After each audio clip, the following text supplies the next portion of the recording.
తెలుగు రాష్ట్రాల్లో ఇవాళ రేపు భారీ వర్షాలు కురవనున్నాయి. ఇప్పటికే తెలంగాణలోని పలు జిల్లాల్లో నిన్నటి నుంచి వర్షాలు కురుస్తున్నాయి. ఇవాళ కూడా పలు చోట్ల భారీ వర్షాలు కురిసే అవకాశం ఉందని వాతావరణ శాఖ తెలిపింది. రాత్రి హైదరాబాద్లో భారీ వర్షం కురిసింది. ఇక కోస్తాలో ఎక్కువ చోట్ల, రాయలసీమలో అక్కడక్కడ గురువారమే వర్షాలు కురిశాయి. ఇవి కొనసాగి శుక్రవారం నుంచి 23వ తేదీ వరకు ఓ మోస్తరు నుంచి భారీ వర్షాలు కురుస్తాయని తెలిపింది. జార్ఖండ్, బీహార్లలో ఉన్న తీవ్ర అల్పపీడనం వాయుగుండంగా బలపడి ఉత్తరప్రదేశ్లో కొనసాగుతుంది. దీని నుంచి విస్తరించిన రుతుపవన ద్రోణి తూర్పు బంగాళాఖాతంలోని ఈశాన్య ప్రాంతం వరకు ఉంది. ఇంకా ఉత్తర తమిళనాడు మీదుగా తూర్పు, పడమరగా మరో ద్రోణి విస్తరించింది. వీటికి ఎండ తీవ్రత తోడు కావడంతో వాతావరణ అనిశ్చితి నెలకొని గురువారం కోస్తాలో ఎక్కువ చోట్ల, రాయలసీమలో అక్కడక్కడ వర్షాలు కురిశాయి.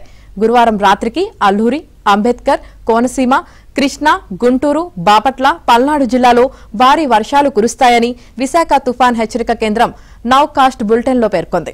రానున్న 3 రోజులు పిడుగులతో కూడిన వర్షాలు కురిసే అవకాశం ఉన్నందున ప్రజలు అప్రమత్తంగా ఉండాలని విపత్తుల నిర్వహణ సంస్థ హెచ్చరించింది.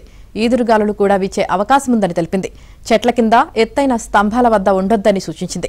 గురువారం రాత్రి 7 గంటల వరకు ఎన్టీఆర్ జిల్లా ఊట్కూరులో 69.2, గుంటూరు జిల్లా బేతపూడిలో 51.5, బాపట్ల జిల్లా పర్చూరులో 50.25, ఎన్టీఆర్ జిల్లా చీమలపాడులో 44.7, కోనసీమ జిల్లా నగరంలో 43, కృష్ణా జిల్లా బోడగుంటలో 42.5 మిల్లీమీటర్ల వాన పడింది.